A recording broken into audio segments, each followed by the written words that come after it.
ಕಾವೇರಿ ಅನ್ನದಾತರ ಜೀವನಾಡಿ, ಬೆಂಗಳೂರಿಗರ ದಾಹ ತೀರಿಸುವ ಮಾತೆ. ಆದರೆ ತಮಿಳುನಾಡಿನ ಖ್ಯಾತಿಯಿಂದ ಕುಡಿಯುವ ನೀರಿಗೂ ತತ್ವಾರ ಉಂಟಾಗುವಂತಹ ಸ್ಥಿತಿ ಬಂದ್ಬಿಟ್ಟಿದೆ. ನೆರೆಯ ರಾಜ್ಯಕ್ಕೆ ಮತ್ತೆ ನೀರನ್ನ ಹರಿಸುವಂತೆ ಸಿಡಬ್ಲ್ಯೂಎಂಎ ಆದೇಶಿಸಿದೆ. ಇದು ರೈತರು, ಕನ್ನಡಪರ ಸಂಘಟನೆಗಳ ಆಕ್ರೋಶಕ್ಕೆ ಕಾರಣ ಆಗಿದೆ. ಸದನದ ಒಳಗಾಯ್ತು ಹೊರಗಾಯ್ತು, ಈಗ ನಾಗೇಂದ್ರ ವಿರುದ್ಧ ಬಿಜೆಪಿ ಪಾದಯಾತ್ರೆ ಅಸ್ತ್ರವನ್ನ ಪ್ರಯೋಗ ಮಾಡಿದೆ. ರಾಯಚೂರಿನಿಂದ ಬಳ್ಳಾರಿ ಚಲೋ ಮಾಡೋಕೆ ಮ್ಯಾಪ್ ರೆಡಿ ಮಾಡಿದೆ. ಸೆಪ್ಟೆಂಬರ್ 1ರಿಂದ ಗಣಿನಾಡಿಗೆ ಕಮಲ ಪಡೆ ಕಾಲ್ನಡಿಗೆ ಮಾಡಲಿದೆ. ಒಂದೇ ಕಲ್ಲಿನಲ್ಲಿ 2 ಹಕ್ಕಿಯನ್ನ ಹೊಡೆಯೋಕೆ ಸಜ್ಜಾಗಿದೆ. ಕೊಲೆಯ ಕಳಂಕ ಹೊತ್ತಿರೋ ದರ್ಶನ್ಗೆ ಮಾಫಿ ಸಾಕ್ಷಿಯ ಭೂತ ಬೆನ್ನು ಬಿದ್ದಿದೆ. ಪ್ರದೋಷ ಸಲ್ಲಿಸಿದ್ದ ಅರ್ಜಿಗೆ ಕೋರ್ಟ್ ಅಸ್ತು ಅಂತ ಹೇಳಿದೆ.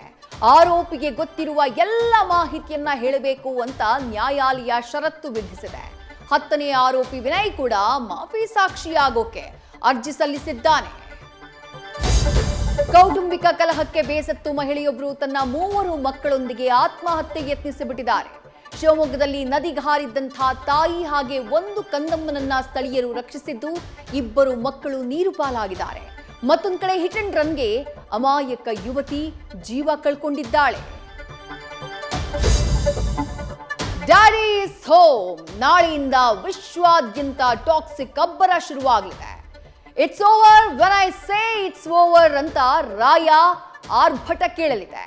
ಬಿಗ್ ಬಜೆಟ್ ಚಿತ್ರ ರಿಲೀಸ್ಗೂ ಮುನ್ನ ಯಶ್ ಧರ್ಮಸ್ಥಳ ಮಂಜುನಾಥನ ಮೊರೆ ಹೋಗಿದ್ದಾರೆ. ಚಿತ್ರದ ಯಶಸ್ಸಿಗಾಗಿ ಕಾವೊಂದರ ಕಾಲಿಗೆರಗಿದ್ದಾರೆ. ನ್ಯೂಸ್ ಫಸ್ಟ್, ನಿರ್ಭೀತಿಯಿಂದ ನಿಮ್ಮ ಪರವಾಗಿ.